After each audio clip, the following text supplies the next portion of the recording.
15 दिन बचे हैं तुम्हारे एग्जाम में, 15 दिन। अगर इन 15 दिन के अंदर पूरी मेहनत लगाते हो, पूरी शिद्दत लगाते हो, पूरे एफर्ट्स लगाते हो ना, अपने रिजल्ट को बदल सकते हो। अगर अपनी पूरी जी जान लगाओगे, पूरे एफर्ट्स लगाओगे, इस 15 दिन के अंदर अपने रिजल्ट को पूरी तरीके से बदल दोगे। Hello everyone, this is your Roshan भैया। सो आज की इस वीडियो में हम यह समझेंगे कि लास्ट 15 डेज़ में स्टूडेंट्स को अपने बोर्ड परीक्षा की तैयारी किस प्रकार से करनी चाहिए। बच्चों को इन 15 डेज़ में क्या क्या करना चाहिए और क्या क्या नहीं करना चाहिए, कौन सी गलतियां करते हैं, ये सब भी आप लोगों को बताऊंगा। तो वीडियो को आप लोग शुरू से लास्ट तक देखते रहना। चलिए शुरू करते हैं। देखो, सबसे पहली बात तो ये कि इधर 1 से 2 दिनों में आपकी जो एडमिट कार्ड है वो भी आ जाएगी। तो जैसी एडमिट कार्ड आती है, सबसे पहले स्कूल जाके आप अपने एडमिट कार्ड को घर ले आओ। इससे आपका एक टेंशन जो है वो दूर हो जाएगा कि आपके पास एडमिट कार्ड जो है वो आ गया है। अब एडमिट कार्ड आने के बाद एक बार ज़रूर चेक कर लेना कि एडमिट कार्ड में जो इन्फॉर्मेशन है वो सही है या नहीं है। जैसे नाम, date of birth, father's name, mother's name, ये सब सारा सही दिया है या नहीं दिया है, उसको ज़रूर चेक कर लेना। अब जब आप स्कूल से घर आ रहे होगे ना, तो उसी समय अपने एडमिट कार्ड का 1-2 जेरोक्स कॉपी जरूर निकाल लेना और साथ साथ उसको लैमिनेशन भी कर लेना। क्योंकि अगर आपका एडमिट कार्ड खो जाता है तो आगे चल के बहुत ज़्यादा दिक्कत होगा, दूसरा एडमिट कार्ड आपको नहीं मिलेगा और बिना एडमिट कार्ड का आपको एग्जामिनेशन देने भी नहीं दिया जाएगा। तो ध्यान रखना इस चीज़ को। जैसे ही आप एडमिट कार्ड लेकर घर आओगे तो उसको जेरोक्स कर लेना और उसका लैमिनेशन कर लेना।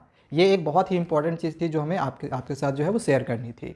दूसरी बात है कि रिविज़न अच्छे से कर लेना। देखो, लास्ट 15 डेज बचा है। अभी आप सोचोगे कि आप चैप्टर को रीड करो, चैप्टर को पढ़ो, तो ये पॉसिबल नहीं होगा। अभी तक आपने जितना भी पढ़ा हुआ है उसको आप रिवीजन कर लेना, ठीक है। ये बहुत इंपॉर्टेंट है। रिवीजन करने के लिए यूट्यूब से वन शॉट की वीडियोस देखो, ज़्यादा लॉन्ग वीडियोस देखने की ज़रूरत नहीं है। जितना कम से कम समय में अगर आपको कोई वीडियो ऐसा मिलता है जो आपको पूरे चैप्टर को समझा देता है, तो वैसी वीडियोज़ को देखो और उसको रिविज़न करो। ये दूसरी चीज़ थी। तीसरी बात ये है कि ज़्यादा से ज़्यादा क्वेश्चंस को अभी से आप बनाने का कोशिश करो। और ये जो क्वेश्चंस होने चाहिए ये प्रीवियस ईयर्स के होने चाहिए। प्रीवियस ईयर्स के क्वेश्चंस को डाउनलोड करो। कैसे डाउनलोड करेंगे नहीं पता होगा, लिंक डिस्क्रिप्शन पे दिया हुआ है, जाके देख लेना कैसे हम प्रीवियस ईयर्स के क्वेश्चंस को हम डाउनलोड करते हैं। जितना ज़्यादा हो सके ना, प्रीवियस ईयर्स के क्वेश्चंस को डाउनलोड करो और उनके क्वेश्चंस को बनाओ। प्रीवियस ईयर से बहुत सारे क्वेश्चंस आपके बोर्ड एग्जामिनेशन में आते हैं। इनफैक्ट जब आप क्वेश्चंस को बनाओगे तो आपका जो लिखने का राइटिंग है ना, वो भी जो स्पीड है, लिखने का जो स्पीड है वो भी बढ़ेगा। राइटिंग तो सुधरेगा ही सुधरेगा, साथ ही साथ जो आपका लिखने का स्पीड है वो भी बढ़ेगा। तो आपको समझना है कि आपको एग्जामिनेशन के लिए 3 घंटे ही मिल रहे हैं भाई, आपको 3 घंटे में पूरा क्वेश्चन कंप्लीट करना है। 36, 37, 38 इस तरह करके क्वेश्चन रहेंगे। तो इस वजह से ज़्यादा से ज़्यादा आप क्वेश्चंस का प्रैक्टिस करो, प्रीवियस ईयर्स का क्वेश्चन उठाओ और उसको पूरा सेट को बनाने का कोशिश करो। ध्यान रखना इसको।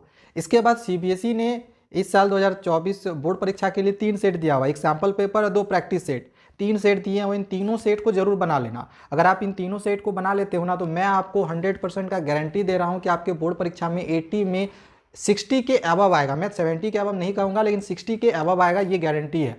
बाकी 20 मार्क्स का इधर उधर से कुछ भी क्वेश्चन आता है तो वो कर सकते हो आप, लेकिन 60 मार्क्स आपका जो है प्रैक्टिस पेपर से और सीबीएसई के सैम्पल पेपर से, जो कि ऑफिशियली निकाली हुई है सीबीएसई ने, उससे मिल जाएगा।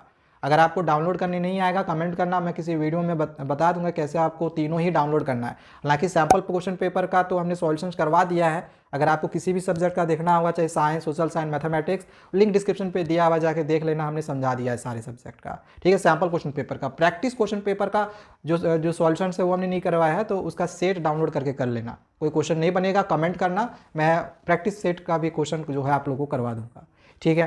तो ये तीसरी चीज़ थी जो कि आपको दिमाग में रखना है।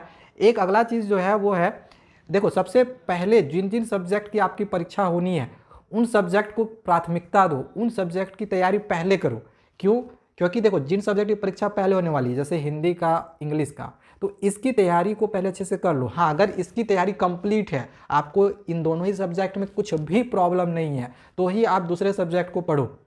वरना जितना जल्दी हो सके पहले इन सब्जेक्ट का कंप्लीट करो, फिर ये हो जाने के बाद साइंस कंप्लीट करो। जैसे जैसे आपकी कोई रूटीन है क्लास 10th वालों का, जो भी रूटीन आपका पहला होगा, देखो हो सकता है ये वीडियो आईसीएसई बोर्ड वाले बच्चे देख रहे हो या फिर कोई अदर स्टेट बोर्ड वाले बच्चे देख रहे होंगे, तो आपकी जो एग्जामिनेशन की रूटीन है, जो सब्जेक्ट का पहले एग्जामिनेशन होना रहेगा, उसकी तैयारी पहले अच्छे से कर लो। एक सब्जेक्ट होगा फिर दूसरा करो, दूसरा होगा फिर तीसरा करो, एंड कॉन्फिडेंट रखो कि हम इस क्वेश्चन को ईजिली कर सकते हैं। जब तक आप कॉन्फिडेंटली उस क्वेश्चन को बनाओगे नहीं, वो क्वेश्चन आपका बनेगा नहीं। तो आपके अंदर कॉन्फिडेंट रहना चाहिए। एग्जामिनेशन से पहले बहुत बार ऐसा क्या होता है ना कि बच्चे बहुत ज़्यादा डरे हुए होते हैं। भाई, जितना आप डरोगे ना उतना आप भूलोगे, जो पढ़ के जाओगे ना वो भी भूल जाओगे। तो डरने का नहीं है, जितना डरोगे उतना भूलोगे। एंड एक बहुत ही इंपॉर्टेंट बात याद रखना, अगर आपकी कोई तैयारी नहीं हो पाई है तो बहुत बार क्या होता है ना कि बच्चे या तो हाथ में लिख लेते हैं या तो कागज़ में लिख लेते हैं, सोचते हैं कि एग्जामिनेशन हॉल में जाके हम देख के लिख लेंगे। सीबीएसई बोर्ड में ऐसा नहीं होता है। आप कुछ स्टेट बोर्ड्स जैसे होते हैं, बिहार बोर्ड, यूपी बोर्ड, कुछ कुछ स्टेट्स बोर्ड्स में ये चीज़ जो है वहाँ पे फॉलो हो जाती है, बच्चे चीटिंग कर लेते हैं। सीबीएसई बोर्ड में चीटिंग नहीं होती है। तो बिल्कुल भी ये गलती मत करना कि हम हाथ में कुछ भी लिख लिए या फिर कहीं कुछ हम लिख लिए, ये सब गलती मत करना। ये मैं आपको 15 डेज़ का जो है बहुत ही एक इंपॉर्टेंट बात बता रहा हूँ। जब आप एग्जामिनेशन देने जाओ ना, उससे पहले इस वीडियो को अगर आप देख रहे हो तो ये गलती बिल्कुल मत करना कि हाथ में कुछ लेकर लिख कर आप जा रहे हो एग्जामिनेशन में। हो सकता है कि आपको वहाँ पे टीचर एग्जामिनेशन देने भी ना दे, कई बार ऐसा हो चुका है। ठीक है, बॉक्स लेके जाओगे तो ट्रांसपेरेंट होना चाहिए, नहीं तो आपको बॉक्स भी अलाउ नहीं किया जाएगा। ट्रांसपेरेंट बॉक्स होना चाहिए, बॉल पेन से लिखना है, जेल पेन का यूज़ नहीं करना है, ओनली ब्लू पेन का यूज़ करो। ब्लैक पेन से आप हेडिंग वगैरह डाल सकते हो, लेकिन इन दोनों पेन के कलर के अलावा दूसरा कलर का पेन जो है आपको यूज़ नहीं करना है। ठीक है, ये कुछ ज़रूरी इंस्ट्रक्शंस है जो कि आपको ध्यान रखने हैं, और ये सब इंस्ट्रक्शंस आप लोग को आपकी एडमिट कार्ड में के पीछे भी पढ़ने को मिलेगा। तो जैसे आपके एडमिट कार्ड में मिलती है तो उसके पीछे का जो इंस्ट्रक्शंस होगा उसको भी एक बार आपको रीड करना होगा। ये सब सारा चीज़ जो है आपको ध्यान में रखनी है। ठीक है, तो ओवरऑल मुझे यही सब सारी चीज़ें जो है वो आप लोग के साथ शेयर करनी थी। एंड एक चीज़ और मैं आप लोगों को बोलूँगा, खास करके ये जिन सब्जेक्ट की परीक्षा पहले होगी, जैसे मान के चलो हिंदी की, इंग्लिश किसकी परीक्षा पहले हो रही है। अब आप खुद सोचो कि हिंदी और इंग्लिश में सबसे ज़्यादा इंपॉर्टेंट क्या है। इन दोनों में सबसे ज़्यादा इंपॉर्टेंट है आपका ग्रामर। बच्चों का अगर मार्क्स कहीं कटते हैं ना तो इंग्लिश ग्रामर में कटते हैं या तो हिंदी व्याकरण में कटता है। तो इसकी वीडियोज़ अच्छे से समझ लेना देखकर, या फिर इसके किताब में पढ़कर भी आप इसको अच्छे से समझ लेना, हिंदी ग्रामर के जो भी टॉपिक्स होंगे। इसकी हालांकि वन शॉट वीडियो आगे 1-2 दिनों में आएगी, उसको एक बार देख लेना, उसको मिस मत करना। और इस वीडियो को अगर आप 2-3 दिन बाद देख रहे हो तो उसका लिंक डिस्क्रिप्शन पर मैं दे दूँगा इस वीडियो का। हिंदी ग्रामर का वन शॉट वीडियो और इंग्लिश ग्रामर का वन शॉट वीडियो, उसको देख लेना, बहुत ज़रूरी है। नंबर वहीं कटता है, बाकी लिटरेचर में आपका नंबर ज़्यादा नहीं काटा जाएगा, राइटिंग सेक्शन से भी नहीं काटा जाता है, जो आपका पैराग्राफ वाला क्वेश्चन रहता है, पैसेज वाला, उससे भी आपका नंबर नहीं काटा जाएगा। जो नंबर आपका कटता है वो इंग्लिश ग्रामर से या हिंदी व्याकरण से कटता है। ठीक है, तो उसको अच्छे से ज़रूर समझ लेना। मैथमेटिक्स में जितने फॉर्मूले होंगे सारा फॉर्मूला को याद रखना। एंड जैसे मैं बार बार कह रहा हूँ, जितना ज़्यादा डरोगे उतना ज़्यादा भूलोगे, तो इस बात को ध्यान रखना, डरना बिल्कुल नहीं। एंड लास्ट सबसे इम्पॉर्टेंट बात कि इस 15 डेज़ के अंदर में जितना दूर हो सके अपने फ्रेंड सर्किल से रहो। मतलब कहने का मतलब है फ्रेंड सर्किल में रहना है रहो, लेकिन इधर उधर की बातें ना करके, अगर पढ़ाई से रिलेटेड कुछ बात हो तो ही करो, कुछ पूछना होगा तो ही करना। व्हाट्सएप पे बहुत ज़्यादा चैट नहीं करना है। देखो बहुत दिन नहीं, आपको केवल 1 महीने त्यागना है। अगर आप इस 1 महीने में सही से आप पढ़ लिए ना, और 15-20 दिन या 1 महीना, तो समझ लो आपका ये जो 1 महीना है आगे आपका पूरा साल काम देने वाला। मतलब जितने साल आप जीवित रहोगे ना उतना साल आपका ये 1 महीना काम रहने वाला है। क्योंकि जैसे जैसे आप आगे बढ़ोगे ना तो आपको ये समझ में आने लगेगा कि 10th क्लास का जो रिजल्ट होता है वो हमारे लिए कितना ज़्यादा इंपॉर्टेंट होता है। इसकी समझ अभी तो नहीं होगी, लेकिन जैसे जैसे आप क्लासेज में आगे बढ़ते जाओगे ना इसकी समझ भी आपको होती रहेगी। ठीक है, तो ये आपके लिए एक बहुत ही इंपॉर्टेंट क्लास है, ये जो क्लास 10th है। हर जगह जो मार्क्स मांगा जाता है वो क्लास 10th का ही मांगा जाता है। इसी वजह से कह रहा हूँ 1 महीना बस पढ़ लो, ज़्यादा सोशल मीडिया पे इन्वॉल्व मत होना। अगर आप टीवी देखते होगे, कोई सीरियल्स देखते होगे, इस सब चीज़ों से दूर रहना है अभी कुछ दिन, बस 1 महीना दूर रहना है। फिर उसके बाद तो 1 महीने के बाद तो देखना है, पढ़ना है। ठीक है, फिर हमारी 11th क्लास शुरू होगी, उसके बाद फिर थोड़ा रुकना होगा। ठीक है, तो फिलहाल तो अभी परीक्षा होने वाली है तो अभी तो ध्यान देना पड़ेगा।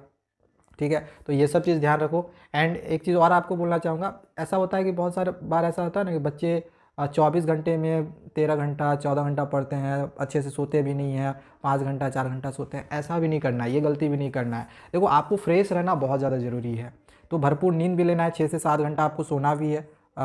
देखो पढ़ना चाहते हो लेट नाइट तक तो 12-1 बजे तक पढ़ो, 1 बजे तक, लास्ट 1 बजे तक। 1 बजे के बाद मैं रिकमेंड नहीं करता हूँ कि कोई बच्चा पढ़े, क्योंकि 1 बजे के बाद पढ़ते हो तो अपनी नींद ख़राब करोगे, फिर मॉर्निंग में आप नहीं पढ़ पाओगे, ये गारंटी है। तो लास्ट 12-1 बजे तक आप पढ़ लो, फिर सुबह में आप 6 बजे उठ के इजीली पढ़ना शुरू कर सकते हो। आपका 6 घंटे का नींद भी पूरा हो जाएगा। 12 बजे आप सोते हो, सुबह 6 बजे उठ जाते हो, तो 6 घंटे का आप नींद भी ले लिए और आप पूरा पढ़ भी लिए। एंड बहुत बार ऐसा भी होता है कि बच्चे पढ़ने के चक्कर में फिजिकल वर्क नहीं करते हैं या फिर फिजिकल एक्सरसाइज नहीं करते हैं, तो वो भी ज़रूरी है। शाम का जो समय होगा या मॉर्निंग का समय होगा आप टहलने ज़रूर जाओ। आधा एक घंटा उसमें भी लगाओ, क्योंकि जितना ज़्यादा फिट रहोगे आपका माइंड उतना अच्छा रहेगा, आपको पढ़ने का मन भी उतना ज़्यादा करेगा। और बीच बीच में ब्रेक लेना भी ज़रूरी है, कभी कभी 1-2 घंटा पढ़ने के बाद बीच में ब्रेक भी लो, 5-10 मिनट का, इधर उधर जाओ, टहलो, हाथ पैर उसमें फ्री होगा। ठीक है, तो ये कुछ इंपॉर्टेंट चीज़ें थी जो आपको इन 15 डेज़ में ये सब सारा काम आने वाला था। अब जब एग्ज़ामिनेशन देने के लिए जाओगे एग्ज़ामिनेशन हॉल में पहला दिन, तो उस दिन पहला दिन खास करके आधा घंटा पहले जाने की कोशिश करना। अगर आपके एग्ज़ामिनेशन 10:30 बजे है तो कोशिश करना है कि आप एग्ज़ामिनेशन सेंटर में ना कम से कम 9:55 तक पहुंच जाओ। मतलब आपको पहले भी पहुंच जाना है पहला दिन, भले उसके बाद दूसरा दिन आप लेट से जाओ, कोई दिक्कत नहीं है। लेकिन देख लेना आपका घर कितना दूर पड़ता है आपके एग्ज़ामिनेशन सेंटर से, उसके अनुसार जो है आप स्टार्टिंग में 1-2 दिन जो होगा वो शुरू में जल्दी जाने का कोशिश करो, क्योंकि फिर आपको रूम भी पहचानना होगा ना कि मुझे इस रूम में बैठना है, मेरा रोल नंबर कितना है, देखना पड़ेगा, फिर आपको सर्च करना पड़ेगा, रूम खोजना पड़ेगा, तो थोड़ा सा आपको उसमें टेंशन होगा। ठीक है, और ज़्यादा डरने की ज़रूरत नहीं है, एग्ज़ामिनेशन अच्छे से दो। आप सभी को बेस्ट ऑफ लक, और आगे जितने भी हमारे सब्जेक्ट हैं उन सभी सब्जेक्ट की वीडियोज़ आएंगी, अच्छे से उसको देखते जाओ। एग्ज़ामिनेशन में वही सब सारे क्वेश्चन आपके बोर्ड पेपर में आएंगे। मिलते हैं दूसरे वीडियोज़ में, चैनल को सब्सक्राइब कर लेना। Thank you, bye bye.